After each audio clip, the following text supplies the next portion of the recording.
What is up, my ducks and drakes? Welcome to the Credit Lake. Today we're reading chapter 3 and 4 of Bad Guy, a Sandersides fanfic by Bekka911 on Wattpad. If you'd like to support the book or the author, you could do so with the links in the description. I highly encourage you do, because such creative genius goes into these fics. You could also use the Google form in the description to recommend future fanfiction for me to read. It does not have to be on Wattpad. It does not need to be Sandersides. And it does not need to be written by you. It can be written by anyone. With that, let's go on with the story. Chapter 3. It crept up on him slowly. The lack of air. It started with his legs, with a small tingle that robbed him of his ability to move. Considering he was lying on his bed, he didn't figure it out until the numbness crawled over his chest and started caressing his arms. He dropped his phone in surprise, grunting as the slippery cold feeling encased him entirely and left him paralyzed and unable to call for help. Not that he could call for anyone. Anybody cared enough about him to come looking for him anyway. Maybe he deserved this. Maybe Thomas was finally decided to live his life his own way, and that life was without anxiety. It was okay. Anxiety loved his host. He would forgive him. After all, Anxiety would choose to get rid of himself too. Thomas didn't look up from his phone as he stepped off the bus. People brushed past him and muttered complaints as he stood in the middle of the busy street. He felt good. Without second thought, he walked in front of the bus and onto the hectic road. Tires screeching and horns blared angrily, but he just laughed and kept walking. He'd be fine. Roman was the first to find Anxiety. He'd been sent to find what happened. They'd all felt a jolt of Thomas's system before everything had returned to normal. Or almost normal. Something had been off, and none of them had been able to explain. And so, he'd been sent to Anxiety's room to see if their anxious counterpart had any idea of what was going on. And so, Roman was the one to find Anxiety, frozen on the bed, staring up at the roof with wide eyes. His body was lax, not stiff, but he didn't respond when Roman pushed him. "Anxiety?" Thrill said loudly, brows furrowed in concern. "Hey, what's happening? Did you do this, Anxiety?" Anxiety didn't do anything. Prince felt a bit lightheaded when the side didn't even blink. "Oh my!" Penn gasped from behind him, and suddenly hands were reaching for Anxiety's face. "Is he okay? What happened?" "I found him like this," Roman said, stepping away and rubbing his hands on his sash. "He isn't responding to anything." There was a commotion by the door, and Roman turned to see Logan staring at Anxiety with wide eyes, a mug shattered at his feet. "Oh," the teacher breathed, face twisting with recognition and slight shock. "I see." "What's happening to Anxiety, Logan?" Patton asked, cradling Anxiety's head in his lap. Roman fought a small sigh. Of course, and of all of them, Patton was the most likely to ignore social boundaries. Who knew if Anxiety even liked physical contact? Logan shifted on his feet, looking distinctly uncomfortable. He looked like someone who'd done something wrong and knew admitting it would get him in big trouble. "Logan," Roman said slowly, "this is my doing." Roman nor Patton said anything as Logan hotly explained what happened. It was the most emotional either of them had seen their logical friend, and it made Roman's skin itch. Logan wasn't emotional. Logan was cold and clinical and calculating. But yet, he looked so guilty. How could you?" Patton gaped, fumbling for words. His face was pale, almost as white as Anxiety's. "Logan." The teacher looked down. "I thought it would help Thomas. I didn't know it would affect Anxiety this much."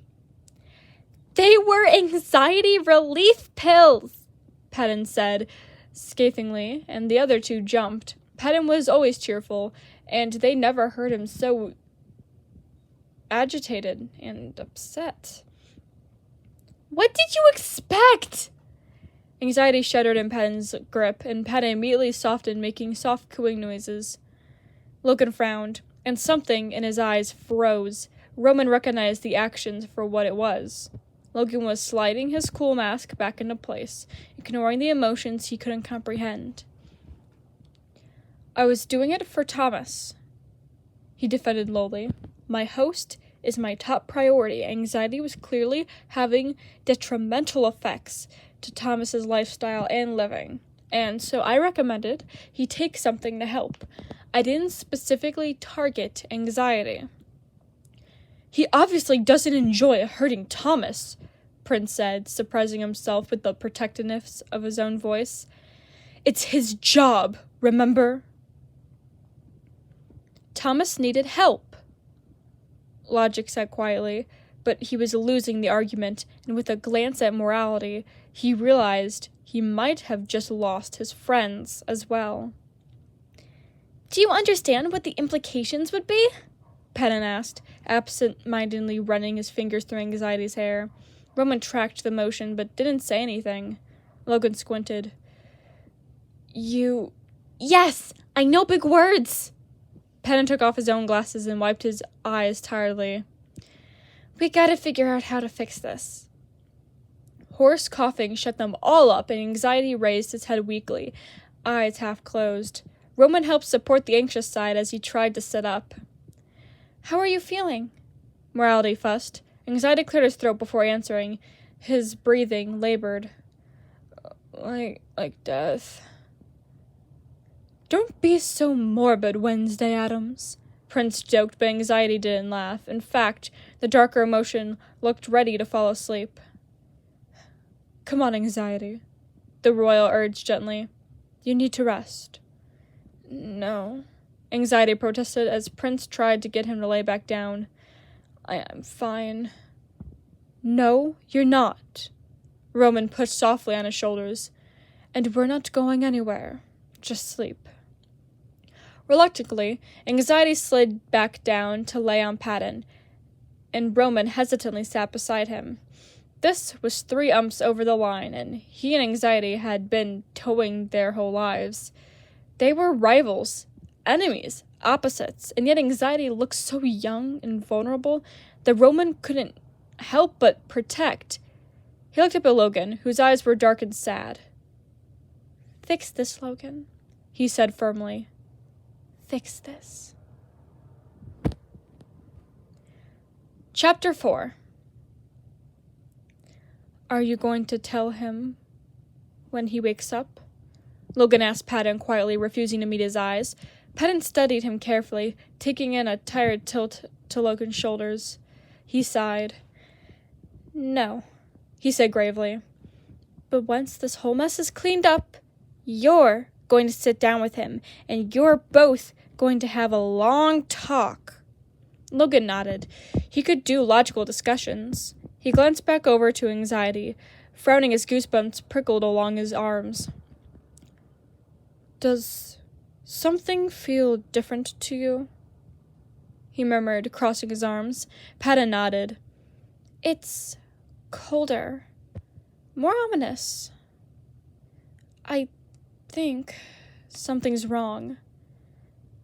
We should check on Thomas. He wasn't awake. He knew that, but he wasn't quite asleep either.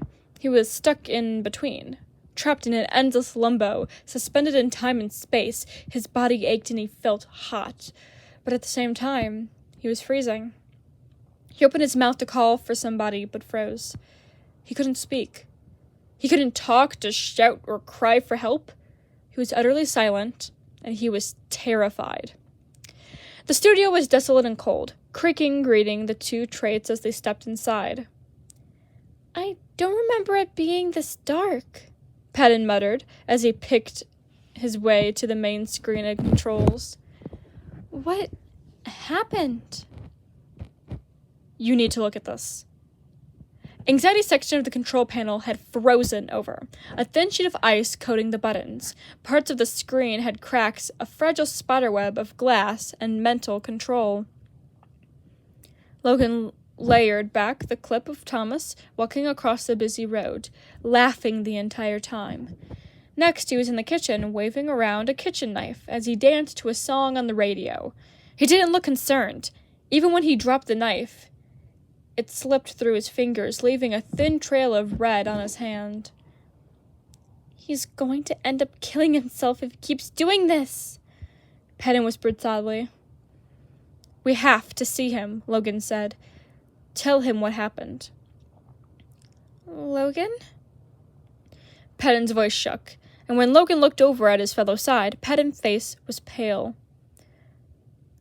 What if he took some more? Logan had theories, but no answer, and so he kept silent as they prepared to appear before their host. Thomas didn't care about the pain as he cleaned and bandaged the cut, even though he registered the injury. He didn't have to worry about it getting infected. He'd be fine. But just because he wasn't anxious didn't mean he wasn't sad. He didn't even know when it began. The sadness? He was always so tired, always worrying about things he'd never been concerned about before. He naturally accused anxiety. Who else could it be? But it didn't go away. Maybe he should take another 2 pills. Thomas! He rolled around in surprise.